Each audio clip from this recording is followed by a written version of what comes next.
While there have absolutely been some variations in the different Metroidvania titles over the years, as the genre's name somewhat implies, in general, there's a certain type and style of play you've come to expect from them. There are certainly some that are more focused on combat, while others are all about exploration. But in terms of the flow and feel of gameplay, there typically isn't that much differentiation. With BIOMORPH, however, it's safe to say that while most of the core elements are in place, it absolutely does some things that help it to stand out as being more unique in the space. As the title's name implies, this particular genre entry has a focus on your character's ability to transform into other creatures, and that really opens the door to new challenges. For one, it easily expands what forms stage puzzles can take on, as you'll need to work out which forms you may need to take and how in order to work through problems. It also makes for combat taking far more forms, with some creatures you change into more suited for power, some for agility, and some with just a feel all their own. One smart move is that once you've killed and changed into specific forms enough times, you'll have the option to change into it at will moving forward, allowing you to build a small stable of go-to forms, at least for combat, as you progress.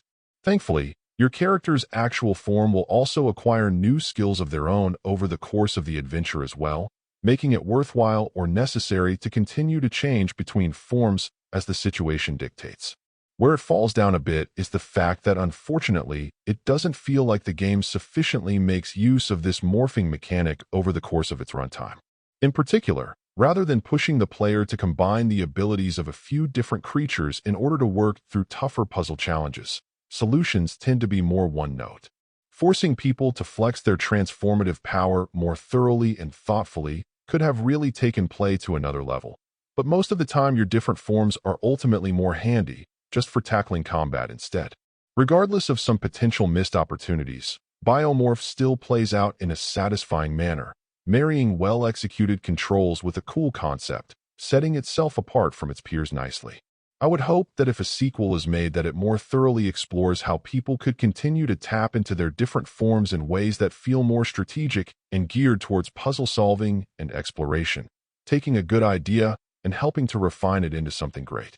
Even coming up a little short on that end of the bargain, this is still a rock-solid addition to the genre space and well worth a look.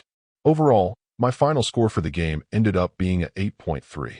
And if you're interested in picking it up, it's currently available on the Switch eShop for $19.99. Thank you for taking the time to listen to this review. And if you'd like more information or ideas of indie games worth checking out on Switch, be sure to click on the link provided in the description. Until next time,